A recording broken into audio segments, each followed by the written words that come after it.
आज हम सीरियल स्वरागिनी की बात करते हैं।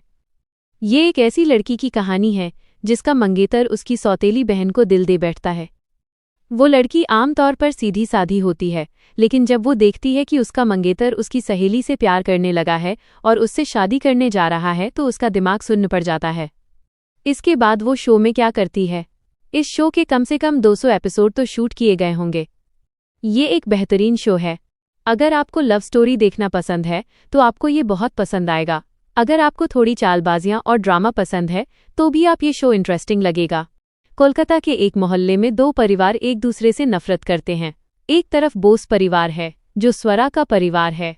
उन्हें एक आधुनिक बंगाली परिवार के रूप में दिखाया गया है, जहां स्वरा अपनी मां शर्मिष्ठा और अपनी नानी शोभा के साथ रहती है। स्वरा का पेशा गिटार बजाना दिखाया गया है। स्वरा को संगीत से प्यार है और वो हमेशा सच के लिए खड़ी होती है। वो ऐसी लड़की है। दूसरी तरफ रागिनी का परिवार है जो एक रूढ़िवादी मारवाड़ी परिवार है। रागिनी अपने अकेले पिता शेखर और अपनी दादी, जिन्हें वो मासा कहती है, के साथ रहती है। रागिनी को बचपन से ही परिवार के संस्कारों और सम्मान के साथ पाला गया है, इसलिए वो वैसी ही है। हालांकि स्वरा में भी संस्कार हैं, लेकिन वो थोड़ी मॉडर्न है, जबकि रागिनी थोड़ी पारंपरिक है। जहां स्वरा गिटार बजाती है वहीं रागिनी सितार बजाती है। अब इन दोनों परिवारों के बीच पुरानी दुश्मनी है, क्योंकि रागिनी की दादी बंगालियों को नीची नज़र से देखती हैं, जबकि शोभा, स्वरा की नानी, उनकी रूढ़िवादी सोच से नफरत करती हैं। स्वरा और रागिनी एक दूसरे को नहीं जानती थीं, लेकिन आखिरकार वे एक संगीत प्रतियोगिता में मिलती हैं। फिर उन्हें एक ऐसा सच पता चलता है जो सब कुछ बदल देता है। स्वरा असल में शेखर और शर्मिष्ठा की बेटी है, यानी रागिनी के पिता और स्वरा की मां की बेटी। सालों पहले वे दोनों प्यार में पड़ गए थे। हालांकि सांस्कृतिक अंतर और उनकी दादी के विरोध के कारण उनका रिश्ता टूट गया और शेखर ने दूसरी महिला से शादी कर ली, जिसकी बेटी रागिनी है। शर्मिष्ठा ने अकेले ही स्वरा को पाला। इस तरह स्वरा और रागिनी असल में सौतेली बहनें हैं और दोस्त बन जाती हैं। उनके परिवार उन्हें कहते हैं कि उनसे दोस्ती करने की कोई जरूरत नहीं है, लेकिन धीरे धीरे वे पक्की सहेलियां बन जाती हैं। इस सच को जानने के बाद स्वरा अपने माता पिता को मिलाने का फैसला करती है। अपने इस प्रयास में रागिनी की दादी शर्मिष्ठा को इस घर की बहू बनने से रोकने के लिए हर मुमकिन कोशिश करती हैं, लेकिन स्वरा और रागिनी के नेक इरादे उनकी दादी की हर चाल से बड़े साबित होते हैं। इसके बाद शेखर अपनी गलती स्वीकार करता है और शर्मिष्ठा से अपनी मां की बातों में आने के लिए माफी मांगता है।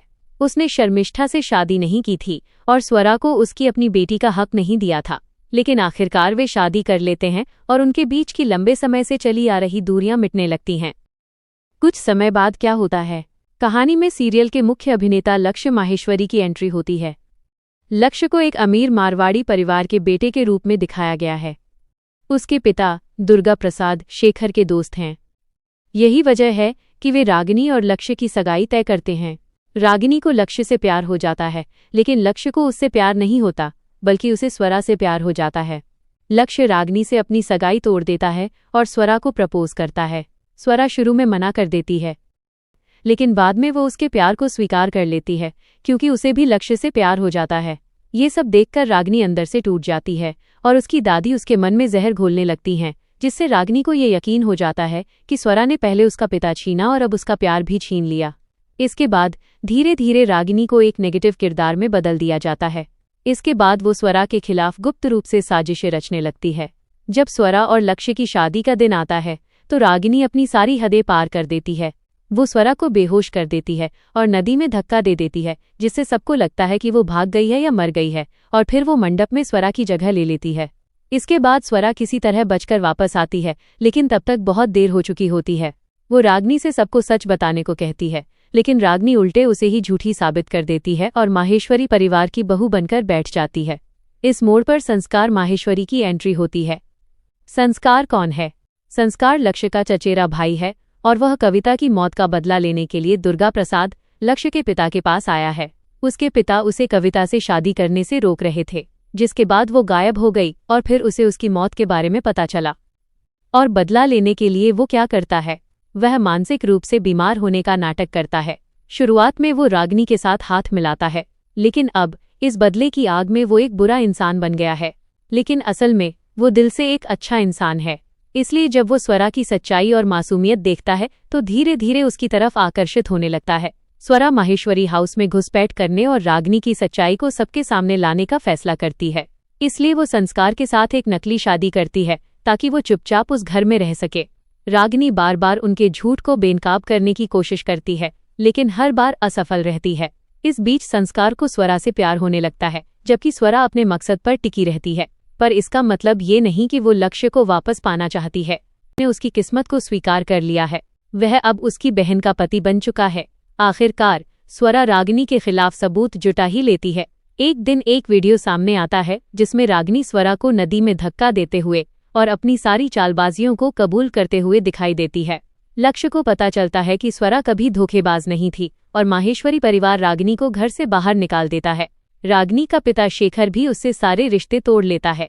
सब कुछ खोने के बाद रागिनी को अपनी गलती का एहसास होता है और वो समझ जाती है कि प्यार जबरदस्ती नहीं पाया जा सकता। वो बदलने की कोशिश करती है और स्वरा अपने बड़े दिल के साथ उसे माफ कर देती है। लेकिन परेशानियां यहीं खत्म नहीं होती। लक्ष्य रागिनी से अपनी जिंदगी बर्बाद करने का बदला लेने के लिए काव्या नाम की एक औरत से शादी कर लेता है, जो वाकई माहेश्वरी परिवार को नष्ट करने के मकसद से आई है। घर में कदम रखते ही वो सबको नियंत्रित करने लगती है। लेकिन इस बार स्वरा और रागिनी एक मजबूत टीम बनाती हैं, एक ऐसी टीम जो बेहद समझदार है और जिसमें रागिनी और भी आगे है। मिलकर वे काव्या के अतीत और उसके असली इरादों को सबके सामने बेनकाब कर देती हैं, जिसके बाद काव्या को पुलिस के हवाले कर दिया जाता है। और ये शो के सबसे मजेदार हिस्सों में से एक था, क्योंकि रागिनी और स्वरा मिलकर काम कर रही थीं। स्वरा द्वारा काव्या की सच्चाई इस तरह सामने लाने के बाद लक्ष्य आखिरकार रागिनी के बदले हुए रूप पर विश्वास कर लेता है और उसे माफ कर देता है। दोनों अपनी मर्जी से दोबारा शादी कर लेते हैं, जिससे उनके रिश्ते को एक नई शुरुआत मिलती है। इस बीच स्वरा भी धीरे धीरे संस्कार के प्यार को स्वीकार कर लेती है। उसे भी संस्कार से प्यार हो जाता है और उनकी शादी तो वैसे भी नकली थी, इसलिए इस बार वे असली तरीके से शादी करने का फैसला करते हैं। लेकिन तभी संस्कार को लेकर एक और बड़ा मोड़ आता है। वो कविता, जिसे वो मरा हुआ समझ रहा था, असल में जिंदा वापस आ जाती है और उसे लगता है कि संस्कार अभी भी उससे प्यार करता है। इसलिए वो स्वरा को अपने रास्ते से हटाने की कोशिश करती है। लेकिन धीरे धीरे कविता को भी ये एहसास हो जाता है कि संस्कार अब उससे प्यार नहीं करता, अब वो सिर्फ स्वरा से प्यार करता है। तब वो खुद उनके रास्ते से हट जाती है और स्वरा और संस्कार की शादी हो जाती है। इसके बाद कुछ समय के लिए माहेश्वरी परिवार में सब कुछ ठीक चलता है। लेकिन तभी रजत नाम के एक धोखेबाज की एंट्री होती है, जो उत्तरा को अपने प्यार के जाल में फंसा लेता है। अब ये उत्तरा कौन है? उत्तरा संस्कार की सगी बहन है और इस रजत का एक सीधा मकसद है माहेश्वरी परिवार की संपत्ति हड़पना। उसे उत्तरा से कोई प्यार नहीं है, लेकिन उत्तरा उससे बेइंतहा प्यार करती है। अब हमारी स्वरा को रजत पर शक होने लगता है और उसे लगता है कि वो सही इंसान नहीं है। वो सच का पता लगाना शुरू करती है और जब वो सब कुछ जानने की कोशिश करती है तो उसे पता चलता है कि रजत एक बुरा इंसान है। इसलिए शादी के दिन वो सबका पर्दाफाश करते हुए रजत का राज खोल देती है और गुस्से में आकर रजत स्वरा को मारने की कोशिश करता है। लेकिन संस्कार उसे बचाने के लिए आ जाता है। दोनों के बीच हाथापाई होती है और संस्कार रजत को गोली मार देता है, जिससे वो नदी में गिर जाता है। वह स्वरा को भी अपने साथ खींच लेता है। आपको लगेगा कि स्वरा मर जाएगी, आखिरकार वो मुख्य नायिका है, तो भी स्वरा बच जाती है। लेकिन सिर में चोट लगने की वजह से उसकी याददाश्त चली जाती है। उसे माहेश्वरी परिवार, संस्कार या अपनी शादी के बारे में कुछ भी याद नहीं रहता। उसे कुछ भी याद नहीं रहता। पानी में गिरने के बाद साहिल नाम का एक मशहूर रॉकस्टार उसकी जान बचाता है और उसकी देखभाल करता है। फिर संस्कार को स्वरा मिल जाती है और वो उसे वापस लाने की कोशिश करता है, लेकिन स्वरा उसे पहचानने से मना कर देती है। उसके दिमाग में बस यही रहता है कि एक खतरनाक आदमी ने गोली चलाई थी और वो मानने लगती है कि संस्कार ही वो खतरनाक इंसान है।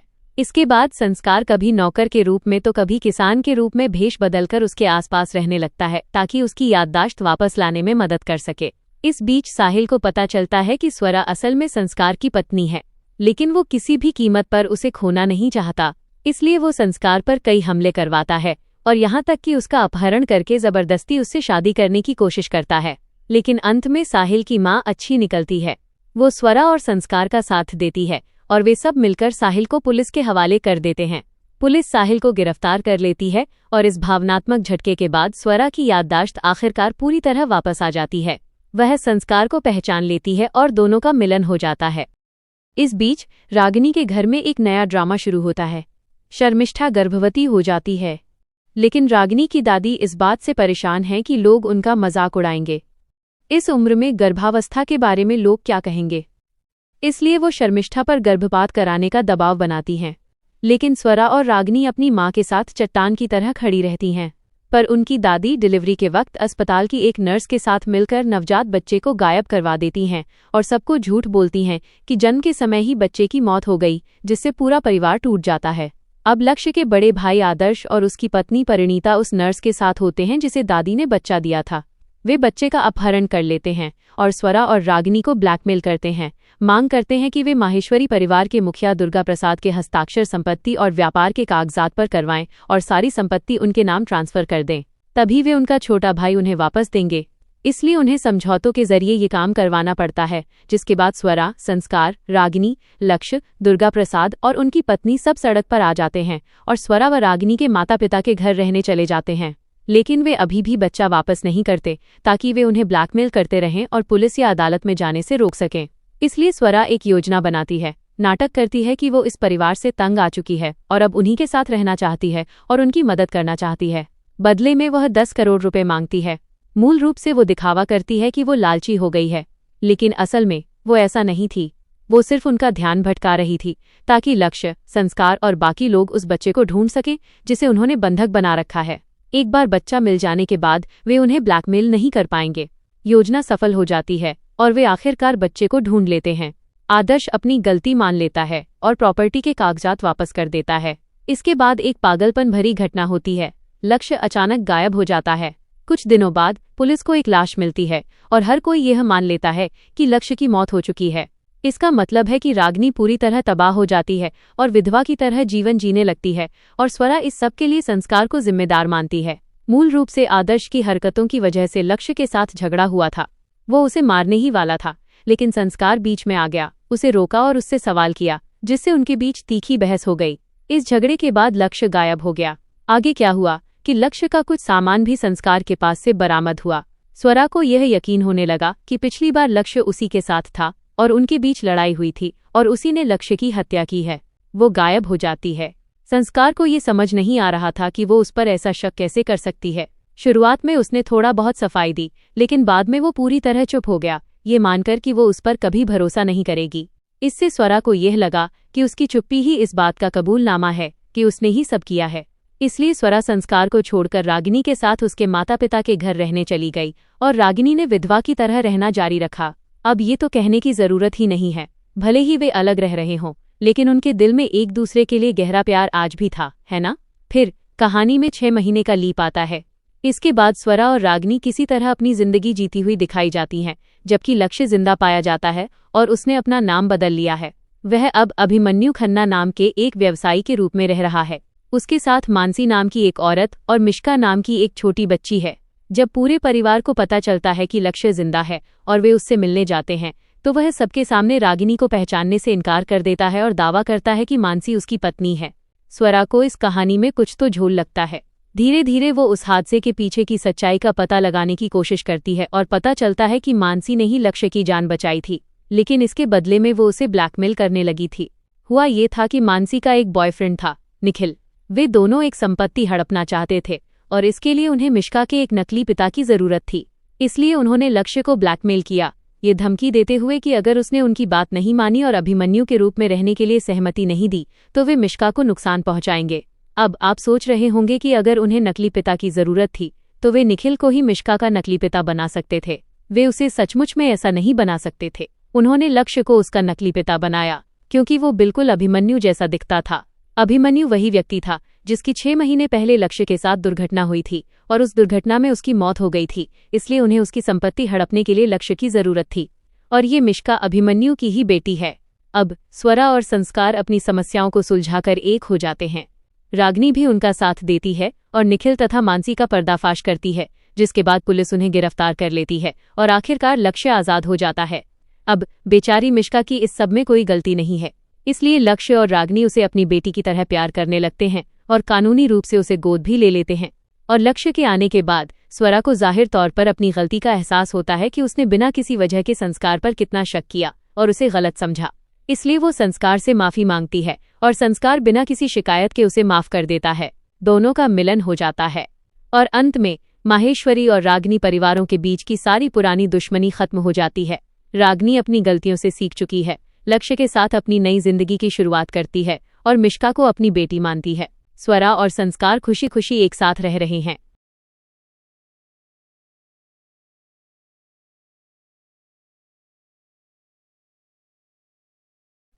और ये शो यही खत्म हो जाता है। मिलते हैं नेक्स्ट वीडियो के साथ।